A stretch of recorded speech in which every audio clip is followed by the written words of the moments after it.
هكذا علمنا كيف نتعامل مع اليتيم.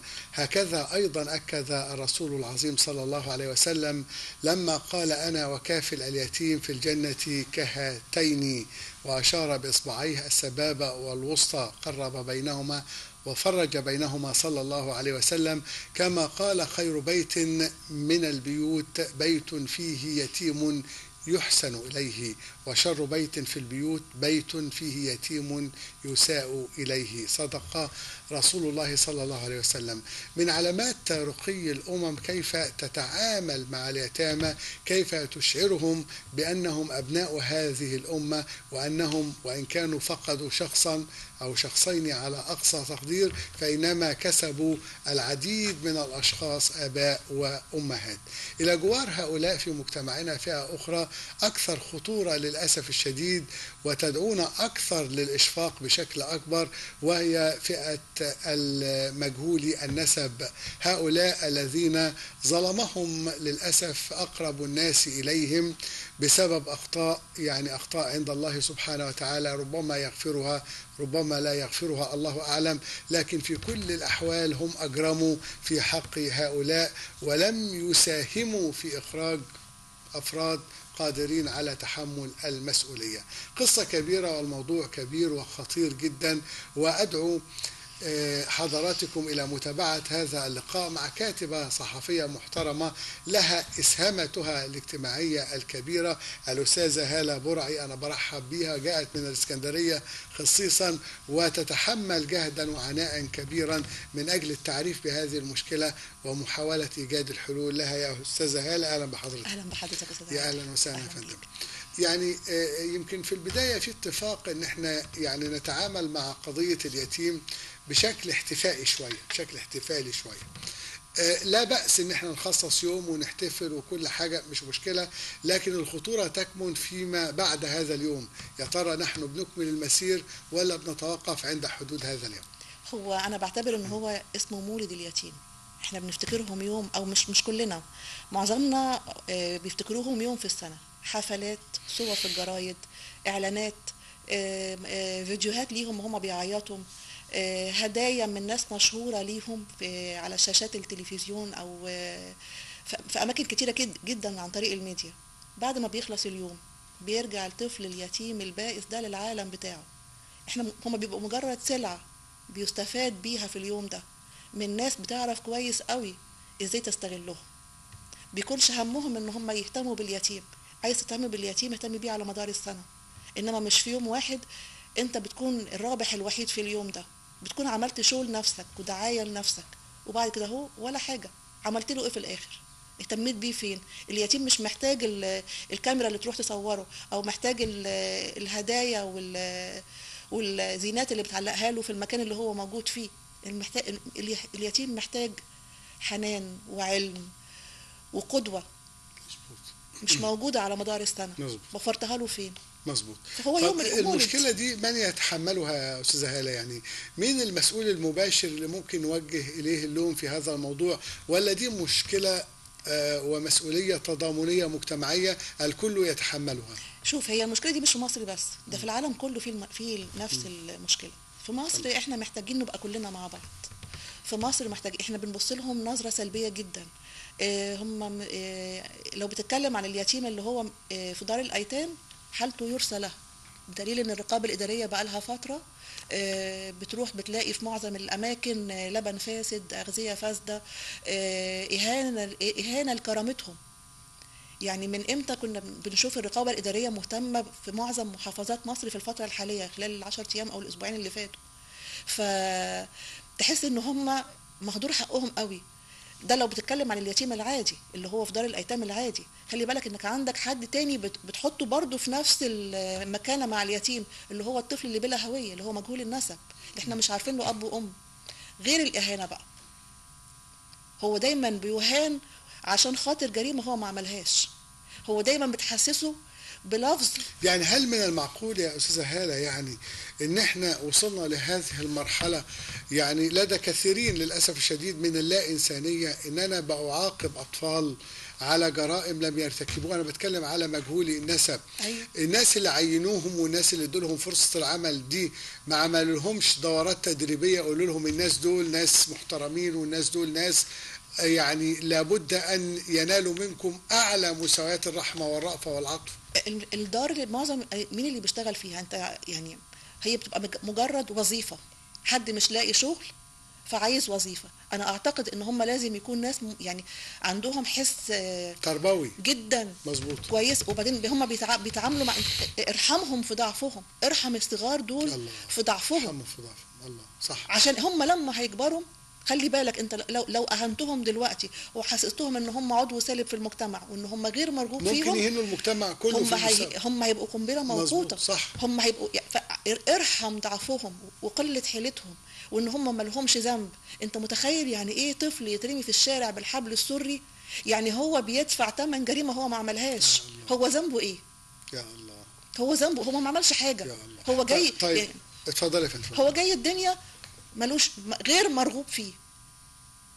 هو جاي الدنيا علشان خاطر فيه 2 مستهترين في لحظة ضعف قرروا ان هم يرموه في الشارع. فحرام يعني ليه كل اللي يشتغلوا في دار الايتام اللي هي مخصصة للاطفال اللي هم بلا هوية، اللي هم مجهولي النسب، يكون عندهم الرغبة ان هم يقدموا عمل انساني، ان هم يحسسوه على الاقل. دي نقطة مهمة، لابد لما أن يكبر إن يكون هو هناك ملوش ذنب. رقابة ومتابعة وإعادة ترتيب وتأهيل من كل الجهات. نعلم دول ونقول لهم مش عيب، نقول لهم دول إن أنت بترحم ضعفهم زي ما حضرتك قلت، اتق الله فيهم في بالظبط. الضعيف، اتق الله في هذا اليتيم. أيوة. اتق الله في هذا الطفل اللي بيدفع ثمن يا ريت جريمة نعمل لهم غيره. على فكرة يوم خاص بيهم. المفروض لأن هم مش يتيم. وانت هو لما بتعمل كده انت بتحمي نفسك وولادك في المستقبل. انت بتحمي نفسك في الحقيقة، بتحمي المجتمع اللي انت عايش فيه واللي انت موجود فيه. طيب دي جزئية اللي هي وجوب ان احنا ندرب هؤلاء. معروف قصة الطفل اليتيم وربنا يكون في العون، اهو يتيم، اهو معروف له اب وام. تمام. انما مجهول النسب ده أيوة.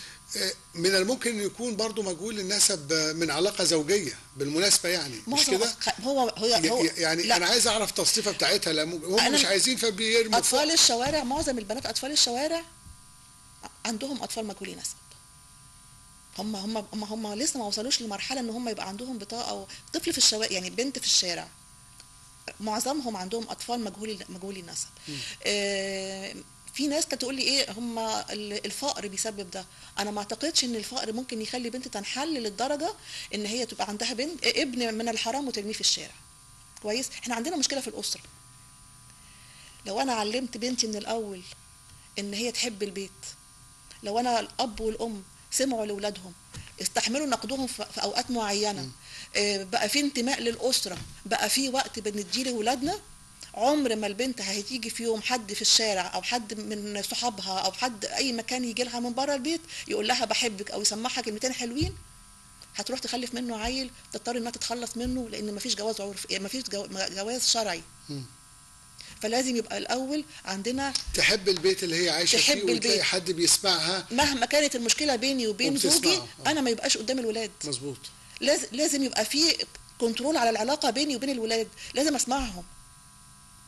فيها ايه لما انا ابقى انا بغلط اعملها، انا ما اقدرش اتخانق مع صاحبتي. تمام. اهين بنتي ليه؟ لا مظبوط. يبقى اذا الاسره تكون مستقره، الخلافات وارده بين اي البشر، ربنا طبيعي جدا، امر طبيعي، لكن الذكاء والامانه في التناول الخلافات انها تكون بعيده عن الابناء، عن الاطفال، وانها لا تفسد حال الأولاد. المعيشه واللي احنا عايشينها. كويس. بس انت حضرتك بتقولي مش الفقر اللي يعني برضه الفقر سبب من ضمن الاسباب. انت عندك الطلاق، وعندك الخلع، وفي كمان العلاقات الغير سويه، العلاقات الشذوذ، وفي زنا المحارم، وفي حاجات انا ما اقدرش احصر لك كل الاسباب اللي هي بتخلي في النهايه طفل يترمي في الحبل السري في الشارع.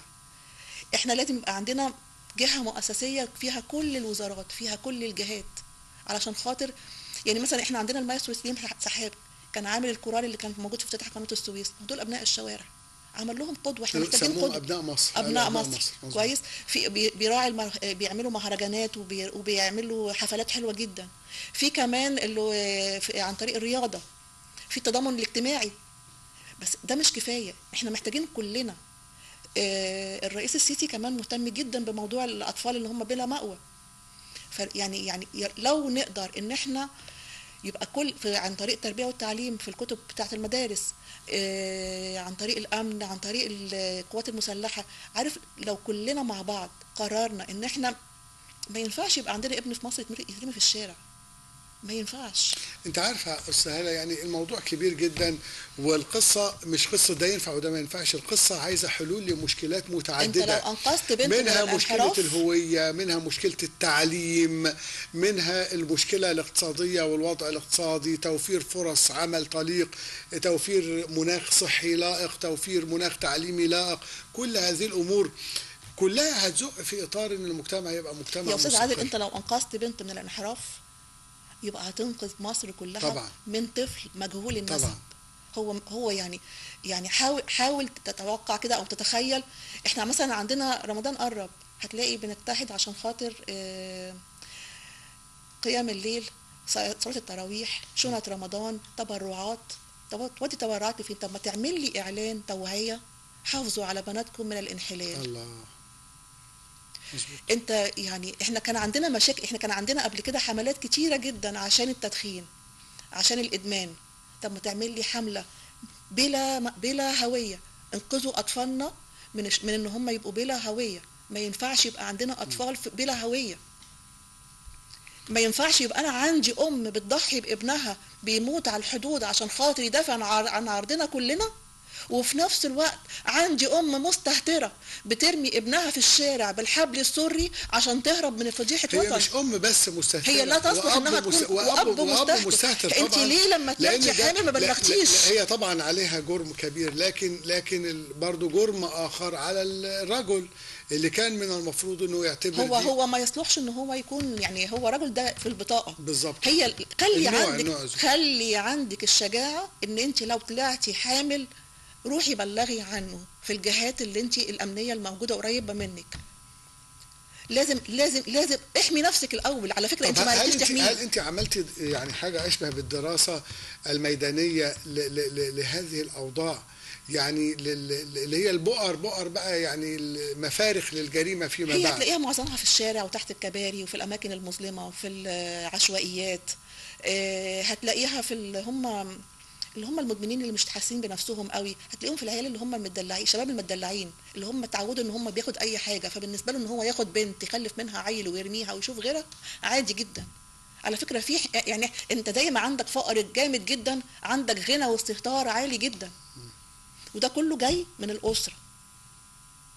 كل ده جاي من الاسره، بس الاسره مش هيبقى لوحدنا، عايزين توعيه، عايزين نبقى كلنا، عايزين جهات كتيره جدا، عايزين يبقى في رابطه تربطنا. هي برضو هنا الاسره النطاق ضيق والمخلوق بيطلع بره برضو، الابن ولا الابنه، وبيلتقي مع المجتمع مع الثقافات. ما انا اعرف صحاب ولادي، انا اعرف صحاب ولادي مين، اعرف هم بيكلموا مين، اصاحب ولادي، اصاحبهم هم واصحابهم، انما ما اسيبهمش منطلقين. انا ما بقاش عارفه. انا النهارده انا جايه، انا في الاسماعيليه وبنتي لوحدها في اسكندريه. انا لو خايفه عليها ما كنتش جيت. انا لو مش عارفه ان بنتي هتعرف تحافظ على نفسها انا ما كنتش جيت. انا واثقه فيها جدا. طب انا واحد، طب والباقيين؟ لكن احنا برضو بشكل اجمالي بنقول ان المجتمع على خير، يعني احنا بنتكلم اكيد علشان على خير. احنا بقينا احنا بقينا 100 مليون من يومين. طالما ان في الازهر وفي الكنيسه فاحنا بخير. اصل يعني انت عندك الازهر يعني لا يختلف عليه اتنين، وعندك الكنيسه كمان مدارس الاحد والنشاطات اللي هم بيعملوها، لا فعلا بيوعوا اولادهم كويس جدا. يمكن انا بقولها في كل مكان، انا كنت محظوظه جدا ان انا شخصيا كان ولادي في مدارس كنائسيه، بيوفروا لهم مسجد في المدرسه، بيكلموهم دايما في الاخلاق، بيفتحوا مداركهم، يعني بيخلوهم يعرفوا يحافظوا على نفسهم. فدي حاجه كويسه جدا انك ممتاز. يبقى انت حضرتك اشرت للجزئيه اللي انا كنت اتكلمت عنها منذ قليل، اللي هي البدايه تكون بالتعليم. البدايه تكون بالمناهج، البدايه أيوة. بحصص في الدين احنا اللي ماده الدين بره المجموع يا استاذه هاله، احنا ما زلنا دلوقتي بنعتبرها حاجه اختياريه. احنا بنعمل بس بالدين يعني مش ايا كان برضه يعني، لكن انا حتى نعمل... لما اشعره بقيمه الدين وبمكانه الدين وبكل ان حياتنا كلها مرتبطه بالدين والاخلاق انما منبعه الدين. أيوة. سواء اسلام او مسيحيه، يبقى انا بقول له ان انت لابد ان تكون انسانا محترما في هذا المجتمع. ما هو انت لازم تبقى عارف ان ليك اخ بيقف على الحدود بيدافع عن حضرتك عشان انت تعيش امن، ده بيدافع عننا كلنا، فانت مش عارف تدافع عن نفسك لوحدك. واحد بيموت عشانك عشان يعني انا فعلا مش عارفه استوعبها. واحد بيموت عشاننا كل شويه بيموتوا صغيرين، شباب صغيرين، ده بيبقى ده راس مال اهله، دول غلابه جدا بيموتوا عشاننا، وانت مش عارف تدافع عن نفسك لوحدك.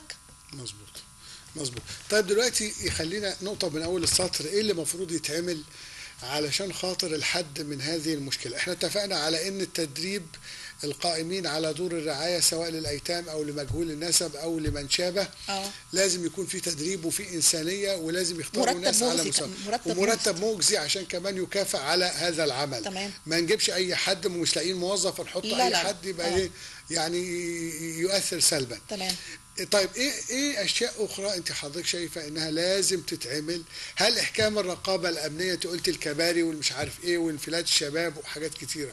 حضرتك مش احنا دايما احيانا نقول عايزين القريه الاكثر فقرا عايزين نحسن منها، بنبني، يعني تلاقي معظم الجمعيات بتقول احنا هنبني بيوت وهنعمل مساكن وبطاطين للشتاء وحاجات كده.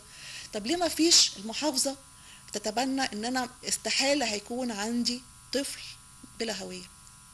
احنا دايما بنقضي على الاميه، وزي ما بنقضي على الفيروس سي بنقول، وزي ما بنقول احنا محتاجين ان احنا محافظه بلا، نحاول قدر الامكان بلا انحراف، محاوله مش اكيد، لان الانحراف او الخطيئه او الغلط عمره مش هيختلف. حاجه بشريه مرتبطه بس إيه حتى بالمجتمعات المتقدمه. ما هنا عشان كده بنقول ايه اللي بيخاطب الموضوع ده؟ حاجتين اللي بيخاطبوا الضمير والقانون.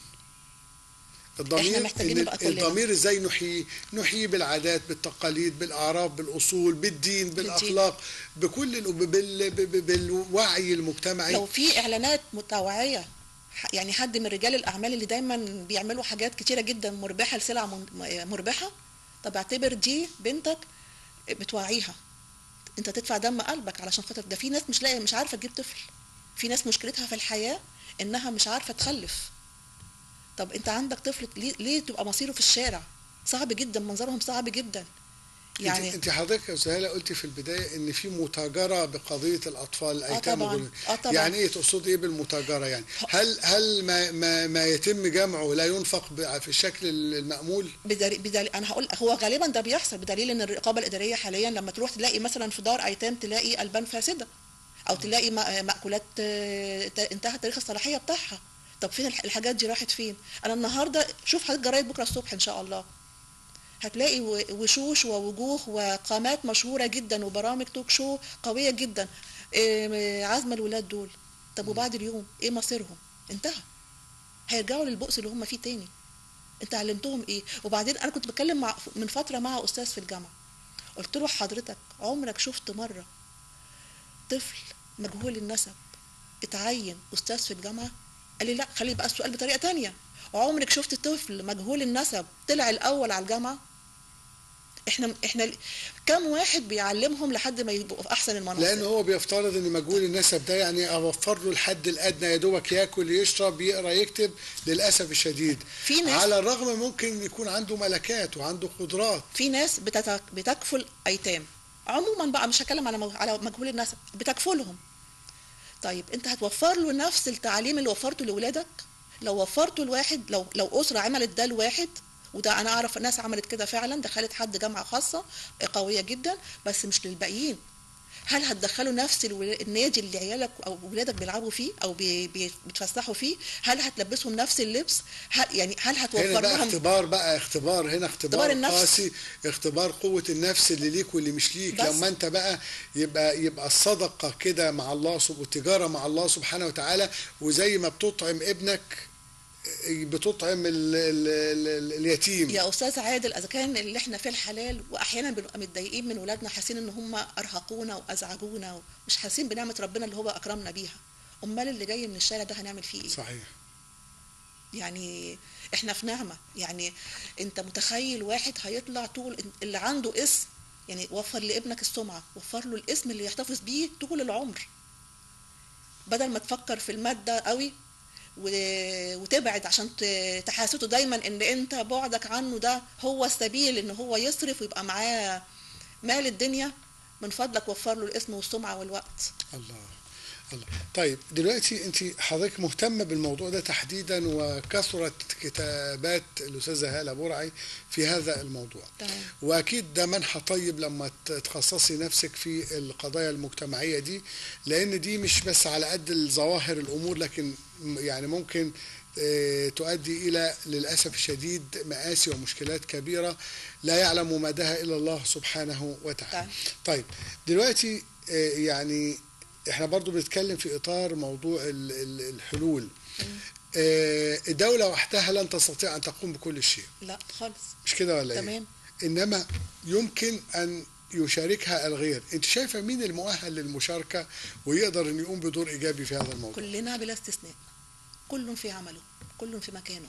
مؤسسات الدولة بلا تضامن اجتماعي، تعليم، أزهر، كنيسة، صحة. ليه مثلا المدارس الخاصة والجامعات الخاصة والناس والشركات والمؤسسات الصناعية وكذا، لماذا لا تقوم بدور في ان كل واحد يقول 5 من الأيتام، 5 مش عارف ايه، ونتكفل بيهم تعليميا وتربية وكل هذه. طب ما قبل ما نتكفل بيهم ما نعمل توعية للأسر، حافظوا على أولادكم الأول عشان خاطر ما يبقاش فيه دول.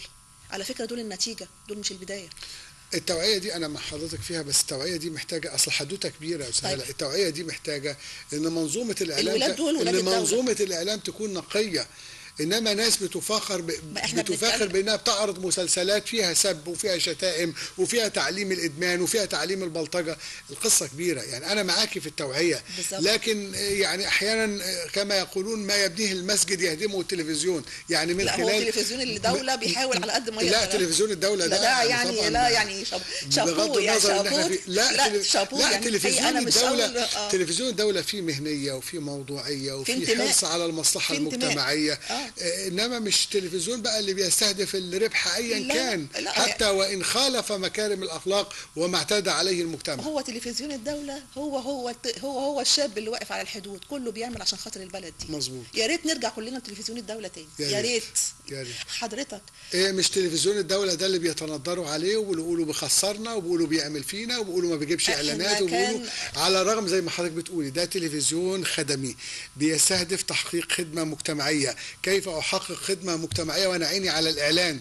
طبعا امر لا يستقيم. مش احنا صغيرين كان في ماما سلوى حجازي، وكان في برامج عروستي، وكان في برامج هادفه جدا للاطفال وللشباب. صحيح. وكان في أبلة فضيلة في الراديو. وده إعلام الدولة. صحيح. طب ده فين في الإعلام الخاص؟ والله احنا محتاجين احنا تربينا أحسن تربية على يعني فكرة. أعتقد أن مصر تقدر تعيش من غير إعلام خاص، لكن أعتقد صعب تعيش من غير إعلام الدولة. دي أمانة. دي إعلام الدولة. دي أمانة إعلام الدولة. ويعني هو الانتماء للدولة. مشكلة. يعني أخيرا بقى أنا عايز أعرف من حضرتك يعني النصيحة التي تقدمها الأستاذة هالة برعي الكاتبة الصحفية للأسر المصرية ومع مأساة الطلاق وقصة في منتهى الغرابة. خلال أسبوع يتم الطلاق، شهر الطلاق، حالة طلاق كل 6 دقائق، لا كل 4 دقائق، لا كل 5 دقائق. إيه القصة؟